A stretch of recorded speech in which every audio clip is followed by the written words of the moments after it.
যত কান্না কান্না মাখা শব্দ, কত রক্তের স্রোতে জব্দ, তবু স্বপ্ন দেখা দুটি চোখ, ওরা কথাদের চেনা নাগরিক, ওরা শব্দ শ্রমিক, ওরা শব্দ শ্রমিক, ওরা শব্দ শ্রমিক, ওরা শব্দ শ্রমিক। একতারা।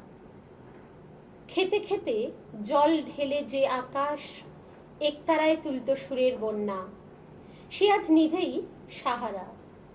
তার একতারা হাহাকারের প্রতিভূ হয়ে তাকেই পুড়িয়ে চলেছে রাত দিন। অথবা পালক। সিঁড়ি থেকে ঝরে পড়ছে শব্দ, সিঁড়ি থেকে উঠে আসছে বৃন্তহীন কাসরের বিন্দু বিন্দু গরল। ওই গরলের ছায়া কাজলে এসে দেখি ধূপ হয়ে জ্বলছে আমার মাদল। সে কোথায়? কোথায় তার বৃষ্টিদগ্ধ মিনার? শ্বেত জংশন। দুই দ্বীপে জল ধরে আছি, এই জলে উদ্ভিন্ন সূর্যের পালক ধুয়ে যায়। অনুষ্ঠানের শুরুতেই যার কবিতা শোনালাম, কবি অরিন্দম নিয়োগী। কাব্যগ্রন্থ কালপুরুষ, আর আরেকটি কাব্যগ্রন্থ কন্দমূলের আকাশ। কবি অরিন্দম নিয়োগী। কবি অরিন্দম নিয়োগী আজ আমাদের মধ্যে উপস্থিত, অবশ্য আগের সপ্তাহেও ছিলেন। চলুন আলাপ করে নিয়ে এই ছদ্মনামের পিছনে যে কবি রয়েছেন, যার কবিতা আপনারা শুনলেন। এই অরিন্দম নিয়োগী হচ্ছেন আদম পত্রিকার কর্ণধার, আদম পত্রিকা এবং প্রকাশনার প্রধান শ্রী গৌতম মণ্ডল। গৌতম দা, গৌতম দা, আজকে দ্বিতীয় পর্ব যেখানে তোমাকে আমরা আজকে আমাদের অতিথি হিসেবে পেয়েছি, এবং এই যে অরিন্দম নিয়োগী থেকে গৌতম মণ্ডল, এই যাত্রাটা কিন্তু বেশ অদ্ভুত। কিছুটা তো অদ্ভুত বটে। এই তোমার অরিন্দম নিয়োগী নামে অনেকগুলো বই আছে, 6খানা বই আছে। রাত ও রাতের বিবাহ, গণেশ পাইনের প্রচ্ছদ, আচ্ছা, ভূপাখি, ফস্য পাখি, এগুলো, এবং তারপরে উজাগর রাখি, এবং তারপরে হঠাৎ গৌতম মণ্ডল। তো আজকে আমাদের এই অনুষ্ঠানে দুজনকে আমরা একসাথে পেয়ে গেছি, আর আরো দুজন কবি রয়েছেন আমাদের মধ্যে। অবশ্যই চেনা মুখ, ভীষণ ভালো কবিতা তারা আমাদের উপহার দিয়েছেন কবি দিলীপ প্রামাণিক, এবং রয়েছেন কবি তপব্রত মুখোপাধ্যায়। দিলীপ দা নমস্কার। তপব্রত নমস্কার। ভীষণ ভালো লাগছে আজকে আমাদের এই তিন কবিকে এক সুরে বাঁধবো আমরা, এবং আমরা যে আজকে গৌতম দার ছায়ায় এই কবিরা কবিতা পাঠ করবেন, গৌতম দা শুনবে, গৌতম দার কবিতা আমরা শুনবো, এই যে এক পারস্পরিক আদান প্রদান কবিতার, এটাই বোধ হয় আমাদের কবিতাকে এগিয়ে নিয়ে যাওয়ার মূল লক্ষ্য। একদম তাই। তো আমরা গৌতম দার কবিতা দিয়ে শুরু করি। এতক্ষণ তো অরিন্দম নিয়োগীর কবিতা শুনছিলেন। গৌতম দা, হ্যাঁ নিশ্চয় গৌতম মণ্ডলের কবিতা শুনে নিয়ে এই ফাঁকে আমি 2-1 মিনিট কথা বলে নিই, নাহলে একটু ব্যাপারটার মধ্যে একটা জটিলতা থেকে যেতে পারে। সেটা হচ্ছে যে আমি যখন কবিতা লেখা শুরু করি, খুব কম বয়সেই শুরু করেছিলাম, প্রায় 15-16 বছর বয়সে। আমার বই যখন পড়তে গেলাম, তখন মানে আমার পরিচিত যারা বন্ধু বান্ধব ছিলেন আর কি, তারা বললেন যে গৌতম নামে বাংলা সাহিত্যে অনেক কবি আছে, তো নামটা যদি চেঞ্জ করা যায় তাহলে নামটা মনে থেকে যেতে পারে, নাহলে অনেক গৌতমের ভিতরে হারিয়ে যেতে পারে। সেই থেকে একটা অন্য নামে গৌতম মণ্ডল আমার এক বন্ধু আছে, সেই জন্য এই অরিন্দম নিয়োগী নাম নেওয়া হয়েছিল। কিন্তু পরবর্তীকালে মনে হয়েছিল এটা মানে কোনো প্রয়োজন নেই। আসলে অরিন্দম নিয়োগীর থেকে গৌতম মণ্ডল আবার বেরিয়ে এসেছেন। সত্যি তাই, আসলে ছদ্মনামের পিছনে যারা থাকেন তারাই কিন্তু আমাদের সবার কাছে পৌঁছে যান ওই ছদ্মনামটার মাধ্যমে। তো আমরা গৌতম মণ্ডলের কবিতা শুনবো, তারপরে আমাদের তরুণ কবিদের কবিতা, এবং আমাদের আজকে বই উদ্বোধনও আছে। দাদার কবিতাটা শুনে বই উদ্বোধন করব। আচ্ছা, আমি এটা অরচিত অন্ধকার কাব্যগ্রন্থ থেকে পড়ছি। কথা, আকাশ তোমার সঙ্গে আছি, শুয়ে আছি তোমারই দুয়ারে, দুয়ারের এক প্রান্তে এসে পড়েছে রোদ, অন্য প্রান্তে ছায়া, মাঝখান দিয়ে উড়ে যায় প্রজাপতি, ওরে পাতা ও পোশাক, ক্রমশ সন্ধ্যা নেমে আসে, জ্যোৎস্নায় ভিজতে ভিজতে মনে পড়ে যায় জন্মের কথা, মৃত্যুর কথাও। বাহ, বাহ, খুব দারুণ। সুন্দর, দারুণ কবিতা। আমরা আমাদের সরাসরি খুব ভালো উদ্বোধনে লাগলো। চলে যাই হ্যাঁ, দাদা। অবশ্যই অবশ্যই। কবি দিলীপ কুমার প্রামাণিকের জ্যোৎস্না রঙের রোদ্দুর ঈশপ প্রকাশনী থেকে প্রকাশিত। আচ্ছা, এই আজ গৌতমদার হাতে বইটি উদ্বোধন হচ্ছে। জ্যোৎস্না রঙের রোদ্দুর, কবি দিলীপ কবি কুমার প্রামাণিক। দিলীপ কুমার প্রামাণিক ঈশপ প্রকাশন থেকে প্রকাশিত হলো, এখন আনুষ্ঠানিকভাবে প্রকাশিত হলো। ভীষণ ভালো খবর দিলীপ ভালো দা, লাগলো, আনন্দের আমার খবর। ভালো লাগছে। শুভেচ্ছা, হ্যাঁ, অভিনন্দন অনেক। হ্যাঁ। আমার ভালো লাগছে যে গৌতমদার হাত দিয়ে এই আমার বইটা প্রকাশিত হলো আজকের এই এটা বিশাল চ্যানেল ভিশনের প্রাপ্তি, ঠিক। শব্দ শ্রমিক অনুষ্ঠানে। এটা আমার কাছে একটা অনেক বড় প্রাপ্তি। অবশ্যই, এবং অবশ্যই। আমার দর্শক শ্রোতা মণ্ডলী বন্ধুরা যারা দেখছেন তারা আমার এই বইটা পড়বেন, হ্যাঁ, ভালো লাগলে অবশ্যই। মতামত দেবেন, অবশ্যই এবং আমি একজন কবি হিসেবে সেই মতামতের অপেক্ষায় রইলাম। অবশ্যই। অবশ্যই। আমরা সরাসরি চলে যাব তপব্রতর কবিতায়। তপব্রত, আমি লেখার বিষয়ক একটা কবিতা দিয়ে শুরু করি। হুম, হুম। বলা কঠিন কতটা প্রতিজ্ঞা থাকে লেখায়। প্রমুখ অশব্দের ভিড় বেড়ে চলা জলছবি ক্রমে ঘন হয় পুঞ্জ মেঘ ও অবিশ্বাস। ওকে ফেলে এগিয়ে যেতে গিয়ে বাধা পাই চিরন্তনে।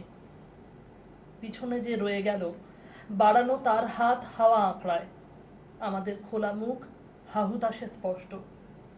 হুতাশ নিভে গেলে পোড়া ছাই ভাসানোর পর যে যার চৌকাঠ মারাই। কালো মিথ্যে উগ্রয়ে ও পরিচ্ছন্ন মেঘ এক চাঁদ চোখ চাপা দিয়ে রাখে। কি ভীষণ খেলা চরাচরে মক্ষী মায়ার ঘরে মৃত্যু চেনে না।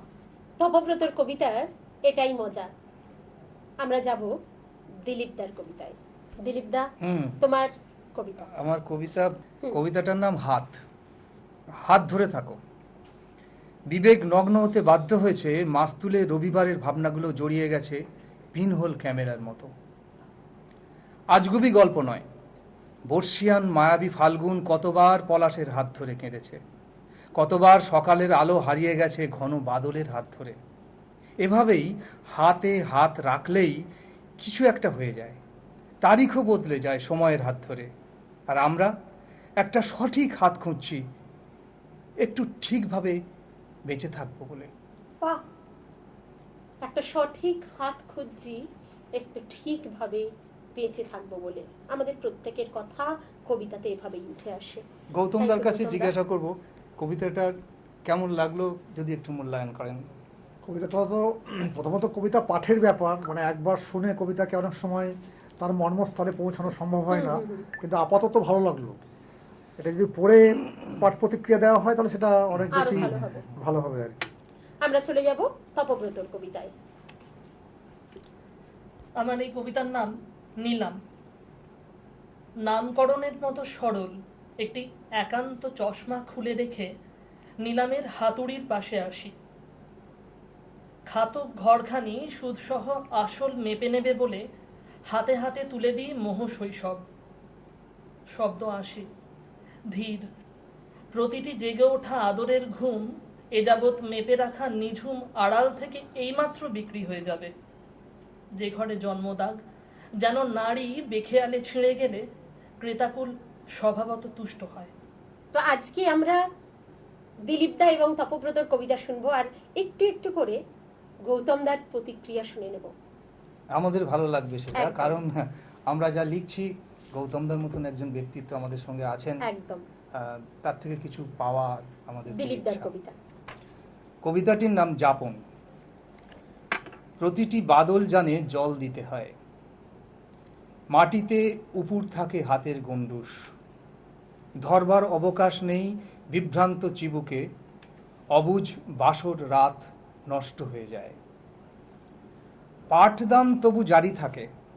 সকালের সোহাগী রোদ্দুরে লিখে রাখি জীবন যাপন 12 মাস।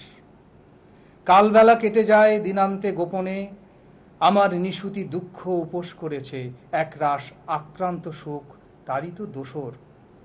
যাপনের এই অগ্নিচ্ছটা ভালোবাসা গুনে গুনে এনে আমার উপুর হাতে ঢেলে দেয় অজস্র বারিধি।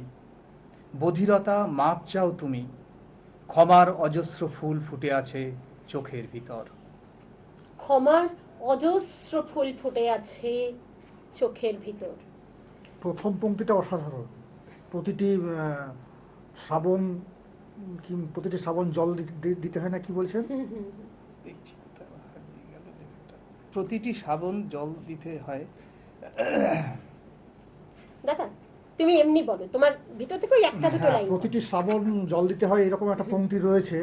এই পংক্তিটাতে আপাতত মনে হচ্ছে যে এর বাইরে আর কিছু নেই, কিন্তু এর বাইরে আমরা অনেক কিছু ভাবতে পারি। এর মধ্যে অনেকগুলো ইঙ্গিত রয়েছে। হ্যাঁ, হ্যাঁ। এখানে একটা নারীর প্রসঙ্গ আসতে পারে, যৌনতার প্রসঙ্গ আসতে পারে, কৃষিকাজের প্রসঙ্গ আসতে পারে, বিভিন্নভাবে ব্যাপারটাকে ভাবা যেতে পারে। কবিতার বহুমুখিতাটা হ্যাঁ, চলে আসে। অনেকগুলো অ্যাঙ্গেল আছে এগুলো লাইনটার একদম মধ্যে। একদম। তা আমরা যাবো তপুর কবিতায়, তারপরে কিন্তু আবার আমরা ফিরবো গৌতমদার কবিতায়। তপব্রত। যাপন ঘন হলে শব্দ উতলায়, পাত্রে পড়ে দুধ ও অঙ্গারখানি, গায়ে মাখে পাগল কবি এক, অস্বচ্ছ দৃষ্টি রাখে ভাসমান মেঘেদের দিকে। লিঙ্গ নেই তবু মেঘ মেয়ে তুমি জানো, অপত্য প্রেম লিঙ্গহীন এক যাপন প্রকাশ। অন্তরে শব্দ তার, বাকি নির্লিপ্ত মন শুধু একান্ত সাধনে ব্যাপ্র, মননে গভীর অপত্য স্নেহে মুগ্ধ। শ্রাবণ ঘন হলে শব্দ উতলায়, যাতনায় প্রেম। এখানেও একই ইঙ্গিত রয়েছে। একদম যেরকম- বহুমুখিতা। হ্যাঁ। তো দাদা তোমার কাছ থেকে একটু জেনে নিই, একটা কবিতার এই যে বহুমুখিতা, মানে একটা কবিতাকে আমি যেভাবে লিখছি তুমি একরকম ভাবছো, ও আরেক রকম ভাবছে, দিলীপ দা আরেক রকম ভাবতে পারে, এই যে বিভিন্ন রকম মানে আসতে পারে, সেটাকে তুমি কবিতার সমৃদ্ধি হিসেবে দেখবে না? অবশ্যই সমৃদ্ধি হিসেবে দেখবো। একজন আধুনিক কবি, এখনকার দিনে বলা হয় যে একজন কবি সম্পূর্ণ হয় পাঠককে নিয়ে।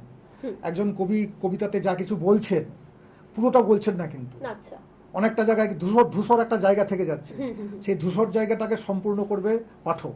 আচ্ছা। তার ফলে পাঠকের একটা অবাধ স্বাধীনতা থাকে। আমি যদি যা বলছি সেটা যদি পুরোটাই বলা হয়ে যায়, তাহলে পাঠকের কিন্তু আলাদা করে স্বাধীনতা থাকে না। একদম তাই। কিন্তু একটা কবিতার মধ্যে আমি এমনভাবে কিছু বললাম যাতে আমি কিছুটা আড়াল করলাম, কিছুটা বললাম, কোথাওটা ইঙ্গিত দিলাম, তার ফলে পাঠক বাকি অংশটা পূরণ করছে, এবং বিভিন্ন পাঠক বিভিন্ন রকম। তাহলে ওনার কাছে যেরকম কবিতাটা আসবে, ওর কাছে সেটা একটু অন্যভাবেও আসতে পারে। আমরা যদি উৎপল কুমার বসুর কবিতা দেখি বা আলোক সরকারের কবিতা দেখি, তাহলে এই বিষয়টা আমরা খুব লক্ষ্য করবো। হ্যাঁ হ্যাঁ, বহুমুখিতা। এবং আমি গৌতম দার সঙ্গে এই জায়গাটা ভীষণ একমত যে কবিতা লেখার পরে পাঠকের কাছে কিছু একটা ইঙ্গিত, তার কিছু ভাববার একটা অবকাশ রাখা দরকার। এটা খুব বলে দিই, তাহলে পাঠকের কিন্তু স্বাধীনতা থাকে না। একদম তাই। আমি এটা খুব সমর্থন করি ব্যক্তিগতভাবে। দিলীপদার একটা কবিতা শুনবো, তারপরে গৌতম দা তোমার একটা কবিতা। আমি খুব শিগগিরই একটা ছোটদের বই করতে চলেছি। আচ্ছা, বাচ্চাদের কবিতা। আমি এই কবিতাটা সুযোগ পেয়েছি, গৌতম কাছে পেয়েছি, একটু শুনিয়ে দেওয়ার চেষ্টা করছি। কবিতাটার নাম হচ্ছে আদর্শ ফড়িং। ছন্দ দিয়ে, ছোটদের কবিতা তো একটু ছন্দ আছে, এর মধ্যে একটা ইঙ্গিতও আছে। কবিতাটার নাম আদর্শ ফড়িং। উৎসাহ পেয়ে যাই ফড়িংয়ের কথা শুনে, ঘাস ফড়িংয়ের দাদা ঘাস খায় গুনে গুনে, বেশি ঘাস খেলে নাকি মোটা হয়ে যেতে পারে, বুঝে সুঝে চলা ভালো এই সব ঘাস আহারে। কোন ঘাসে ফ্যাট আছে, কোন ঘাস নোনতা, দেখে শুনে ঘাস খায় দাদা সব জানতা। ডায়েট করছে তাই স্লিম হবে ঠিকঠাক, ফড়িংয়ের গোষ্ঠীর দেখে লেগে যায় তাক। মানুষেরা যদি পারে ফিগারটা রাখতে, মিছে কথা বলে শুধু দোষগুলো ঢাকতে, রোগা হলে ওরা বলে ফড়িংয়ের মতো তুই, তুলনাটা বেশ লাগে জবাবটা জুৎসই। মানুষেরা আজকাল রোগা হতে চাইছে, এভাবেই ফড়িংয়ের জয়গান গাইছে। তাহলেই বুঝে দেখো আমাদেরও দাম আছে, আদর্শ আমরাও এই মানুষের কাছে। বাহ, চমৎকার। ছোটদের জন্য আমি একটা বই করছি, তাতে এই কবিতাটা থাকবে। এই শিশু কবিতা, আমি শিশু সাহিত্য নিয়ে ভাবছি একটু, এটা নিয়ে আরো বেশি করে ভাবো। এই জায়গাটা আরো বেশি। যাই হোক, ভালো লাগলো, আপনার এই সমর্থন পেলাম। আমার খুব শীঘ্রই একটা বই প্রকাশিত হবে শিশু সাহিত্যের উপরে। এই ধরনের কবিতা তাতে থাকবে, এই কবিতাগুলি থাকবে। তার থেকে আমি দর্শকদের এবং আমার শ্রোতা বন্ধুদের একটু শুনিয়ে দিলাম। আমার আগামী দিনে এরকম একটা বই প্রকাশিত হতে চলেছে, শিশু পাঠ্য। আমরা এখন গৌতমদার কবিতা শুনতে চাইছি, আমরা সমৃদ্ধ হচ্ছি কিছু কবিতা শুনে। আচ্ছা, কবিতার নাম রামধনু। পিপাসা নেই, পিপাসার সূর্যরেখা জেগে আছে, ওই রেখার বিষাদ ছুঁয়ে তুমি চলে যাও বিভূতিভূষণের গ্রামে। গ্রাম্য বিভূতিভূষণ, আত্মার রাশি রাশি গাছ, নৈশব্দও সেখানে গাছ হয়ে ডালপালা মেলে রেখেছে। তুমিও তোমার ডালপালা মেলে দাও। বুকের ভিতর রয়েছে যে সরোবর, তার জানালা খোলো, আলো আসুক, আলোর ঝড় ও জল। বুকের সরোবরটি শূন্য মেলে ধরুক তার বিশাল ডানা। বাহ, বাহ, খুব সুন্দর। গৌতমদার কবিতা হ্যাঁ, পড়ে হ্যাঁ, কোথাও একটা যেন থমকে থমকে যেতে যেতে হয়, হয়।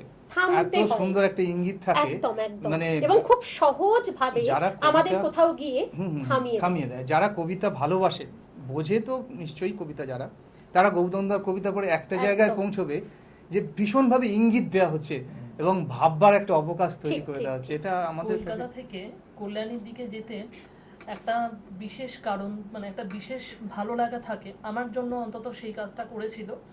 কলকাতার দিকে যত বেশি আসি, সবুজ মুছে কমে দিয়ে আসে, তত হ্যাঁ। বেশি হুম, মানে বাড়িঘর উঠেছে। কংক্রিটের যত জঙ্গলে বেশি ঢুকে কল্যাণীর পড়ো, দিকে হ্যাঁ। যাচ্ছি তত সবুজ সবুজ এবং হ্যাঁ, সবুজ, ঠিক। এই চারদিকে সবুজ যে ঘিরে থাকাটা, এটা প্রচন্ড একটা প্রাণের কাছাকাছি থাকার মতো বিষয়। একদম। গৌতমদার কবিতায় সেটা পাওয়া যায়, Same একদম ওখানে একদম, রয়েছে। ঠিক, ঠিক। তপু, তোমার কবিতায় যাব। শেখানো রিকার থেকে শিকার আলাদা করে শিকারা সাজাও। মোহ ঘন ঘি ও আগুন দিয়ে সাজানো প্রদীপে মন বসে। মন পড়ে কথামৃত। গরল উগড়ে এনে শয্যাপাত্রে বিছাও উন্মুখ। যে যত গিলতে পারে গিলে নিক। বিষ নিতে পারে লক্ষিন্দর শুধু আজন্ম সধবা বেহুলার। মুখ চেয়ে শেষবেলা স্বর তুলে দধিকর্মা সারা হোক। সারা পাড়া জুড়ে সারা উঠে যাবে তারপরে। সারা ঘরে ঘরে বিকারে জুড়ে বসা শীতকার মাত্র চেয়ে দেখে নাও, এহ বাহ্য এভে যান্ত্রিক অনুষঙ্গ তুমি সমাধান খোঁজো। সমাধান চাও যদি আধানে আধার সপ্তাহে আসীন হয়ে দেবী ছুঁড়ে দেন বান প্রাণ বেঁধে নাও। স্ত্রীরূপ হরি পাড়ানি করি হাতে তুলে দেখো মাত্র কানি এক, কানি মাত্র সম্বল তার। শিকারী হে সাজানো শিকারায় তুমি তার একমাত্র শিকার। মানে এটাও ইঙ্গিতময় কবিতা। হুম, পুরো আমরা যাব দিলীপ ও, ঘোষের আমার কাছে। কবিতা একটা। এরকম কবিতা পড়বেন ছোটদের নাকি ছড়া? কবিতা ছড়া আছে? না, ছড়া আছে আর একটা। তো তো একটু ছড়াই শুনি, ছড়া শুনবে? একটু ছড়া শুনি। আচ্ছা, তার ফাঁকে একটা, আচ্ছা ঠিক আছে, কবিতা পরে পড়ছি। ছড়া আরেকটি আছে ওই বইয়েরই, ওই বই আচ্ছা। যেটা প্রকাশিত হবে, কথার কথা। আচ্ছা, কথার কথা।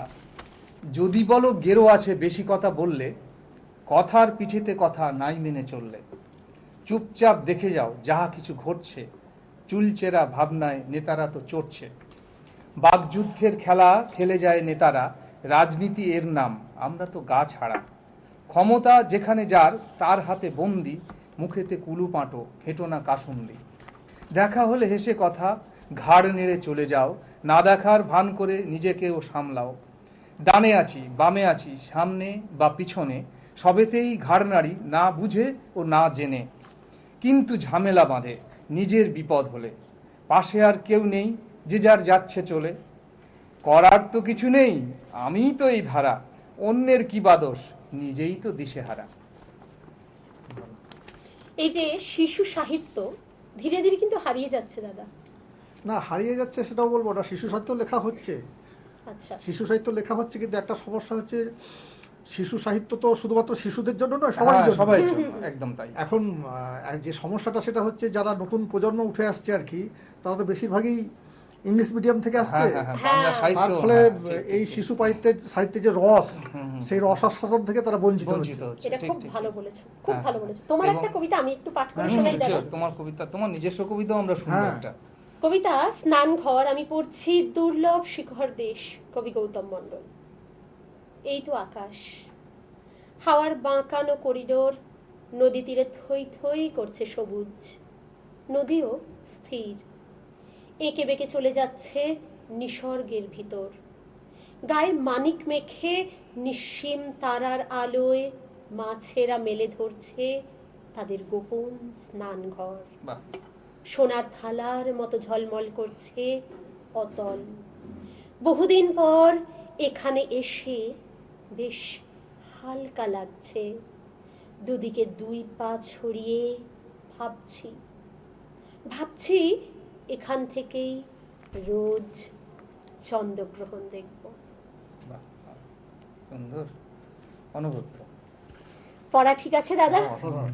তো পড়াটা আমি না পড়ে তুমি পড়লে বেশি ভালো হয়। না না না, ব্যাপারটা হচ্ছে ও বাচিক শিল্পী হ্যাঁ, এবং ও কবি, একাধারে বাচিক শিল্পী। হ্যাঁ, ওর কবিতা আমরা শুনবো। আমরা একটু তপুর কবিতায় হ্যাঁ, আসি। হ্যাঁ, তপব্রত। তো কবিতা পড়ো। কবিতার মধ্যেই কথার সবটুকু বলা হয়ে যাবে। আসলে থাকার কোনো ধর্ম নেই।